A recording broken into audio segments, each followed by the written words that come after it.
Assalamualaikum warahmatullahi wabarakatuh. Ilmu menempatkan orang miskin di kursi raja. Halo kawan-kawanku semua, Anda bersama Hilman Ulwi dan semoga Anda baik-baik selalu. Adapun tujuan dan manfaat debat calon ketua dan wakil ketua organisasi santri intra madrasah atau OSIM di MTS NW Korleko, Kecamatan Labuan Haji. Debat yang digelar di halaman kantor Madrasah MTS NW Korleko bertujuan untuk menggali potensi, kompetensi, dan wawasan dari masing-masing calon. Terdapat 4 pasang calon dalam debat dan mereka memperlihatkan bakat, visi, misi, serta program kerja mereka. Debat ini juga menjadi wadah uji bakat bagi siswa untuk menunjukkan kemampuan, pemahaman, dan visi mereka dalam memajukan MTS NW Korleko. Semoga debat calon OSIM ini dapat menghasilkan yang terbaik untuk memajukan dan mendorong santri, khususnya di MTS NW Korleko. Adapun tujuan dari debat ini adalah bertujuan untuk menyampaikan dan mempertahankan argumen yang berkualitas disampaikan berdasarkan fakta, bukti, dan pola pikir yang logis. Dan manfaat debat ini tentunya berinteraksi dengan orang lain yang berbeda. Argumen memiliki beberapa manfaat. Manfaat debat ini antara lain adalah melatih keberanian siswa mengungkapkan pendapat, menambah wawasan siswa, melatih siswa berpikir kritis, logis, dan tangkas, membantu kita menjadi orang yang lebih peka dan responsif, memperluas sudut pandang siswa, memperoleh solusi alternatif yang bervariasi dari sebuah permasalahan.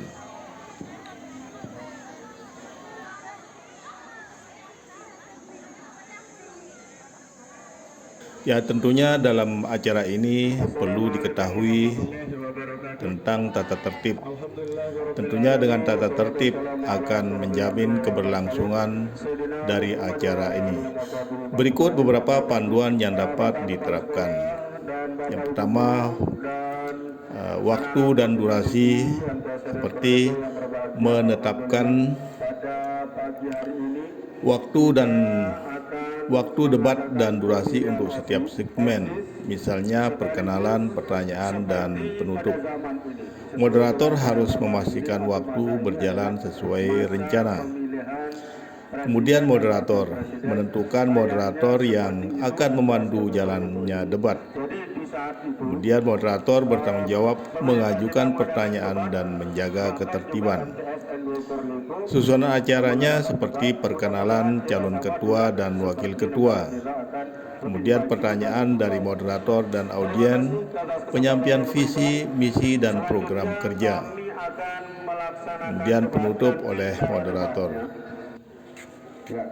Kemudian tidak kalah penting juga memperhatikan etika dan sikap, yaitu mengingatkan calon dan audien untuk berbicara dengan sopan dan menghormati, menghindari penggunaan kata-kata kasar atau merendahkan.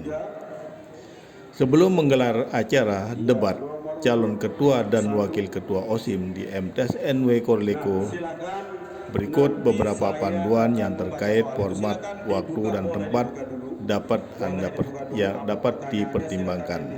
Seperti waktu debat. Yang pertama, memilih waktu yang memungkinkan sebanyak mungkin siswa untuk hadir.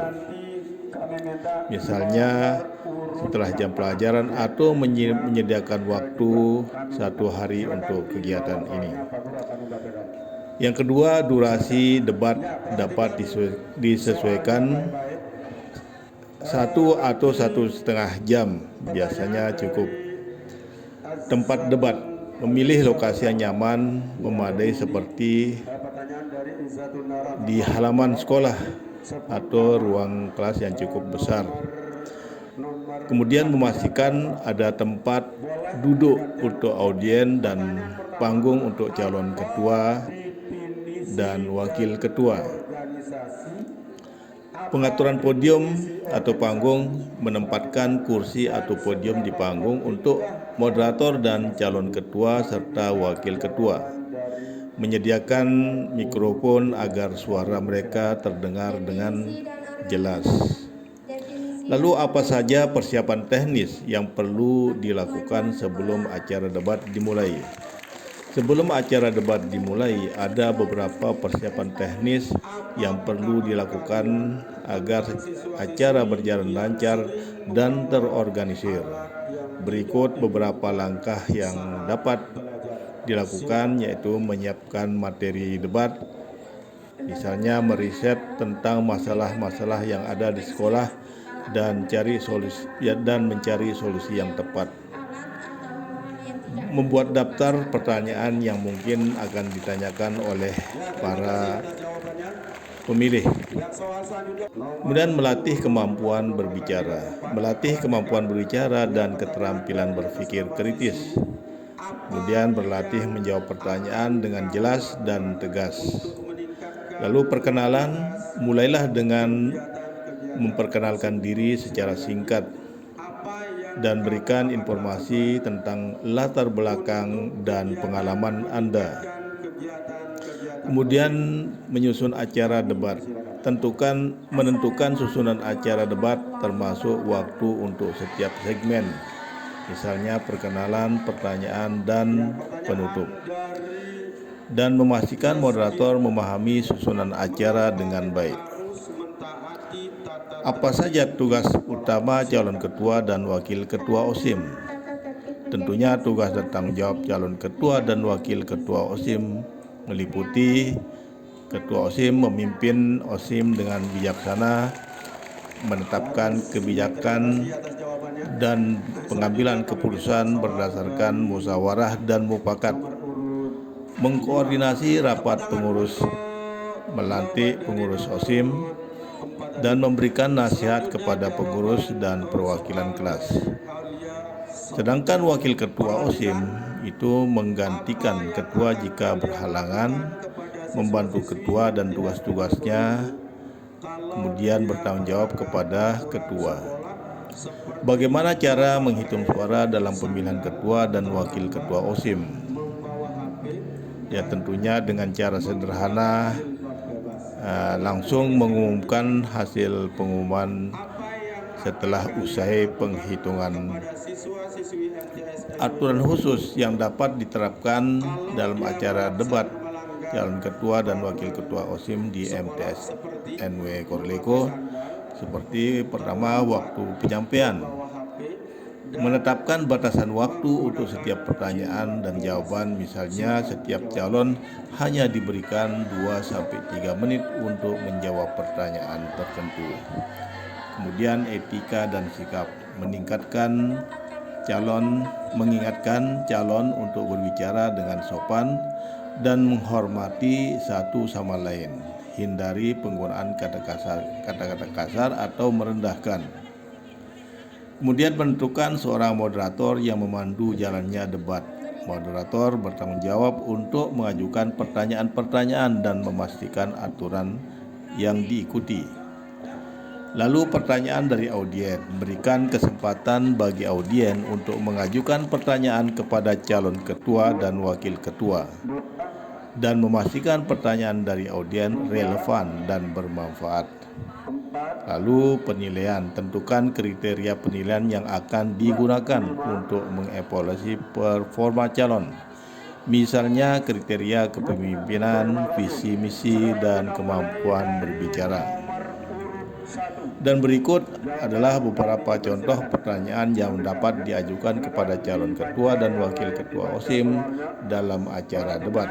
Misalnya seperti visi dan misi. Jika Anda terpilih menjadi ketua OSIM, bagaimana cara yang akan Anda lakukan untuk merealisasikan visi dan misi Anda? Apa tujuan dari visi misi yang Anda sampaikan? Dan motivasi dan kepemimpinan. Apa yang membuat Anda termotivasi menjadi seorang ketua OSIM? Alasan kuat apa yang dapat kami pertimbangkan untuk memilih Anda sebagai ketua OSIM? Lalu yang terakhir adalah perbaikan dan tanggung jawab. Apa saja yang akan Anda perbaiki dari sistem kepengurusan OSIM sebelumnya? Bagaimana upaya yang akan Anda lakukan untuk memaksimalkan kinerja Anda dalam mengurus berbagai hal di lingkungan sekolah? Kemudian, etika dan tanggung jawab. Apa yang akan Anda lakukan apabila salah satu anggota OSIM melanggar peraturan hingga mencemarkan nama baik OSIM? Semoga acara debat berjalan lancar dan memberikan wawasan yang lebih jelas kepada para siswa mengenai karakter dan visi misi dari masing-masing kandidat.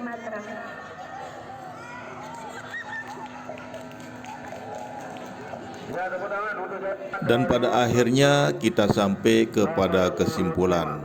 Dan sebelumnya inilah tips sukses menjadi ketua OSIM. Bagi Anda yang ingin menjadi ketua OSIM, berikut beberapa tips yang dapat membantu pahami visi dan misi OSIM.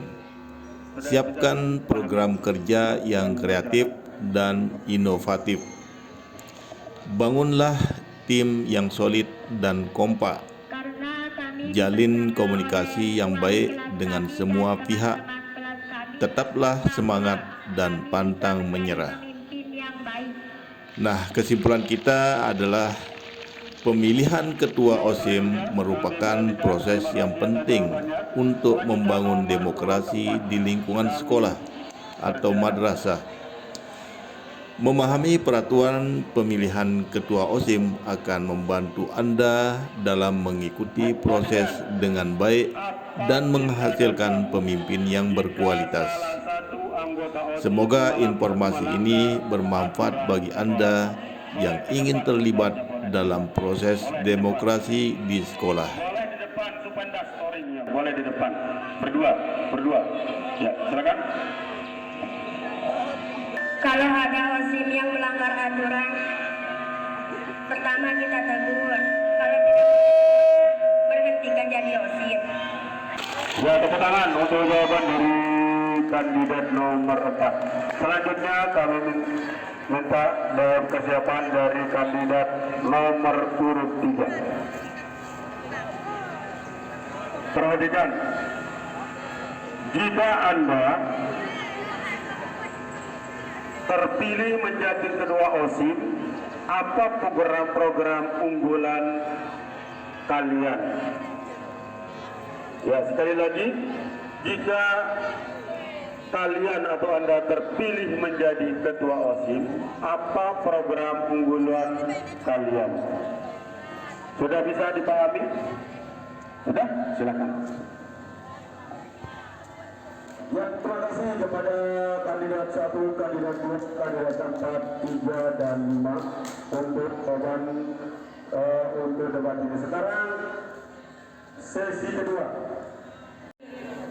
Kami tujukan kepada kandidat nomor urut 2. Nomor urut 2, ya silakan.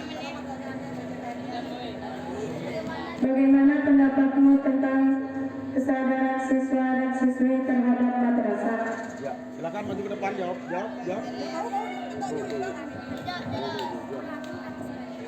Bagaimana pendapatmu tentang kesadaran siswa-siswi terhadap madrasah?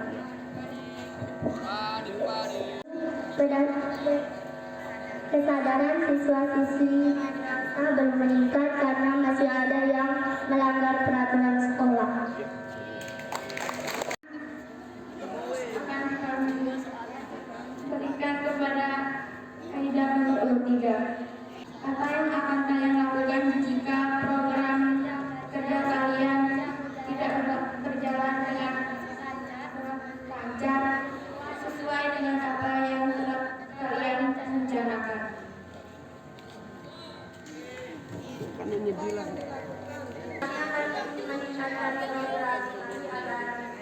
lebih baik dan menarik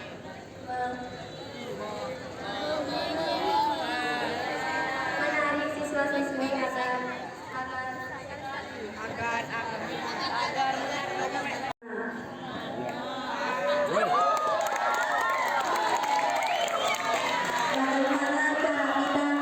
siswa-siswi ini dipanggil sekali langsung mau.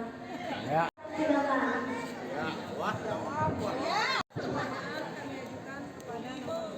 Pertanyaan kami ajukan kepada kandidat nomor 4.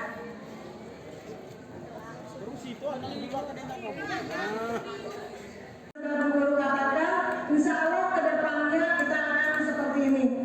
Nah, jadi untuk mengingatkan kembali dari pertanyaan dan jawaban yang singkat, padat, dan jelas ini, alhamdulillah semuanya sudah menjawab walaupun tersendat-tersendat ya.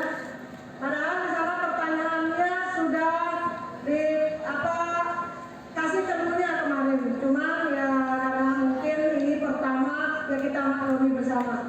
Selanjutnya sesi yang terakhir yaitu pertanyaan langsung, di mana pertanyaan ini kita ditanyakan oleh bapak ibu gurunya yang ada di MTS secara bergantian. Seperti tadi nanti ditanyakan kepada kandidat nomor berapa ya oleh bapak ibu gurunya. Kita mulai dari pertanyaan yang pertama yang akan diajukan oleh ibu guru kalian yang cantik, yakni ibu. Oke, perhatikan semuanya, bagi semuanya ya. Nanti kalian akan mengungkapkan apa yang kalian lakukan jika seandainya kalau kalian melihat ada bapak ibu guru kalian yang merokok di depan kelas, apa yang akan kalian lakukan? Oke, bisa ya. Lagi sekali untuk lebih jelasnya, apa yang akan kalian lakukan nantinya ketika kalian terpilih menjadi OSIS? Jelas? Nah, silakan dijawab mulai dari nomor urut 1. Menjalankan program kami melalui visi misi kami melalui program kerja yang telah kami rencanakan. Assalamualaikum warahmatullahi wabarakatuh. Apa yang akan kalian lakukan ketika ada kelas yang tidak belajar ya, atau gurunya terlambat, atau mungkin ada gurunya yang tidak masuk kelas ya. Jadi silakan mengungkapkan pendapat kalian, apa yang akan kalian lakukan ketika kalian mendapati di kelas kalian atau mungkin ada kelas lain yang tidak belajar dan melakukan hal-hal yang dapat mengganggu kegiatan belajar di kelas lain. Mengingati 3 kali, kalau sudah lebih dari 3 kali maka kami akan menghasilnya konsekuensi.